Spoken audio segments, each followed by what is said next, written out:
So after sewing it close, I'll just flip it over so that the part I sew will be inward, you understand. And I used 19 inches. You can use 20. It's just a mistake that it was 19, though there's nothing bad in it, and you can also go above that, but usually 20 is perfect. So you can work between 18 to 20. So now I will share this material into three. And each part you see me putting this thread. Each part you see me resting the thread now. I'm going to run it through with machine. So I will have three sewing. I will have three sewing. 1, 2, and 3. So I'll run it down straight. So that's what I'll do now.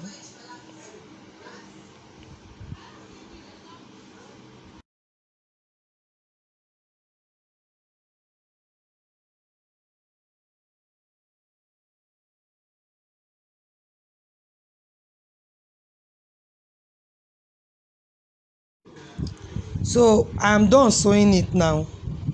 I'm done sewing it. This is a very simple method I use in making my ruffles. So when I want the ruffles to, I've showed the method where I just make one single ruffles. But when I want the ruffles to be a little bit much, I can sew up to 3, just like what you see now. Or I can even sew up to 4 lines. And then in each of the lines that I sew, I will just pass any pieces.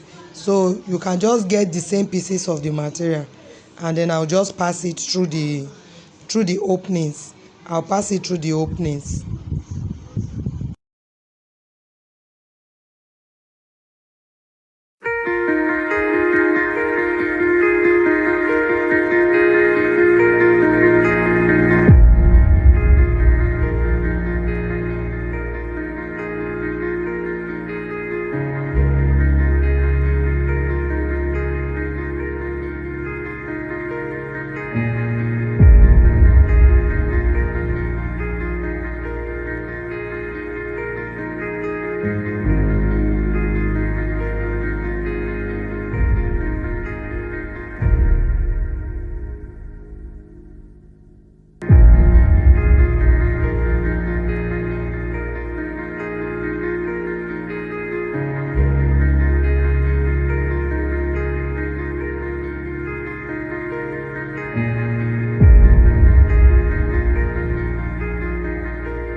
So right now it's time for me to prepare the base, and then I just feel like showing the method I prepare the base. I'm using a suede material. I know that suede materials are not usually too thick, and sometimes you might just buy the wrong ones, because there are some of these suede materials that are very light, such that when you are sewing, in short, I hate that thing. When you are sewing, the thing will just begin to tear, or maybe you have any reason to just lose, you just see it giving way. I hate it. So anytime I'm buying suede, I'm kind of careful to make sure that I don't buy such bad quality. So I'm making the base. So to do that, I'll be doing the band. So the band that I'll be doing,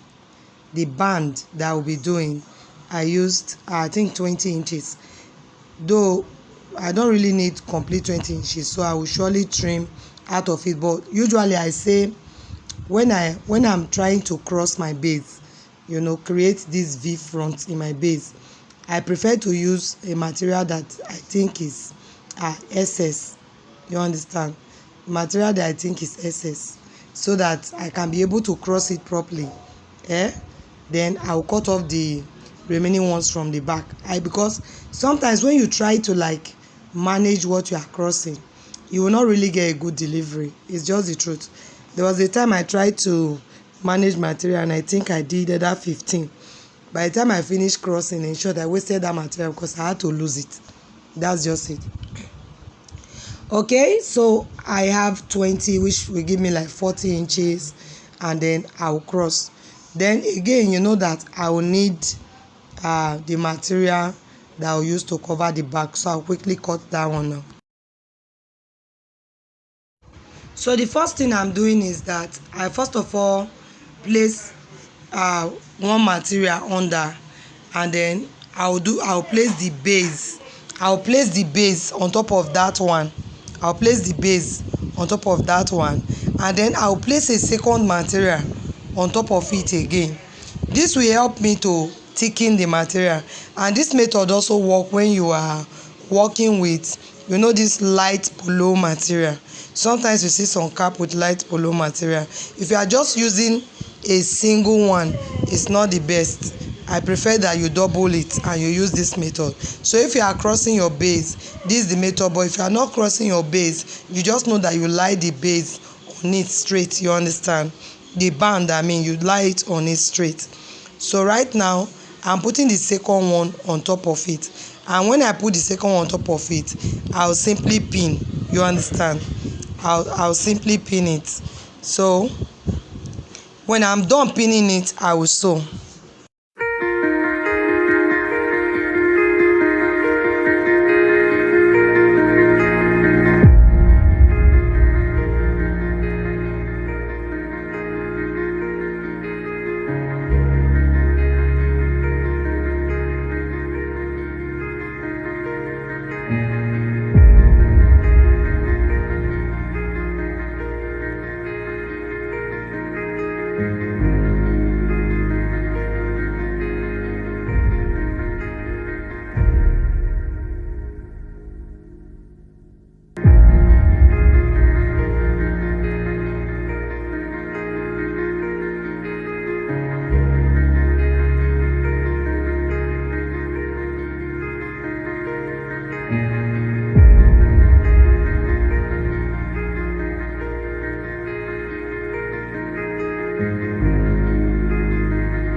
So now that I am done cutting off the excess part, this is the only rough part in this turban.